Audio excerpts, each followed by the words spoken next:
आयत यह मसला रमज़ानुल मुबारक का बाबरकत महीना है, लोग अल्लाह की इबादत कर कर अल्लाह को राज़ी कर रहे हैं, कुरान पढ़ते हैं, तरावी पढ़ते हैं।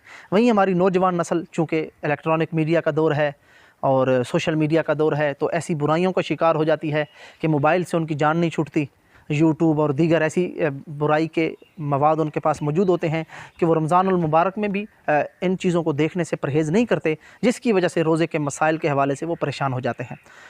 उनके लिए आज ये ख़ास तौर पर मैं मसला लाया हूँ। तो याद रखें, बोसा अगर किसी ने अपनी बीवी का ले लिया तो उससे रोज़ा नहीं टूटता, लेकिन बोसा लिया, इंज़ाल हो गया, मादा मनविया ख़ारिज हो गया, तो अब उसका रोज़ा टूट जाएगा। इसी तरह गले लगाया, गले लगाने से रोज़ा नहीं टूटता, लेकिन गले लेने से, अगर गले लगाने से उसका मादा मनविया ख़ारिज हो गया, रोज़ा उसका टूट जाएगा।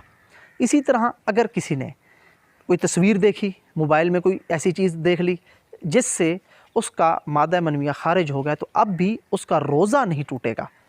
ठीक है। इसी तरह किसी औरत को देख लिया बग़ैर कपड़ों के, बरहन्ना देख लिया, अब उसका रोज़ा नहीं टूटेगा। हाँ, इसमें शर्त यह है कि उसने अपने आला तनासुल को हाथ ना लगाया हो। अगर अपने आले को हाथ लगाता रहा तो अब उसका रोज़ा टूट जाए। लेकिन इसका हरगिज़ मतलब ये नहीं है कि आप इसी काम पर ही जो है वो तुले रहें और यही काम करते रहें। ये अल्लाह की नाफरमानी है। और याद रखें कि आपको कल क़यामत के दिन आँखों का भी हिसाब देना है। अगर आप ऐसा करते रहे तो ये अल्लाह तबारक व तआला आपको आपके भूखे प्यासे रहने की अल्लाह को ज़रूरत नहीं है।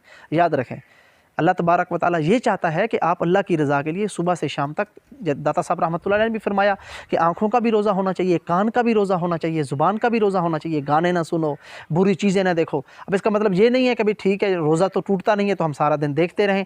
ऐसा अगर करेंगे तो याद रखें, ये फिर आपके रोज़े भी कबूल नहीं किए जाएंगे। अल्लाह तबारक व तआला से डरें और इन चीज़ों से कम हर दफ़ा दूर रहें। लेकिन रमज़ानुल मुबारक के महीने में ख़ास तौर पर इबादत की तरफ तवज्जो देकर इन चीज़ों को छोड़कर अल्लाह तबारक व तआला को राज़ी करने की कोशिश करें।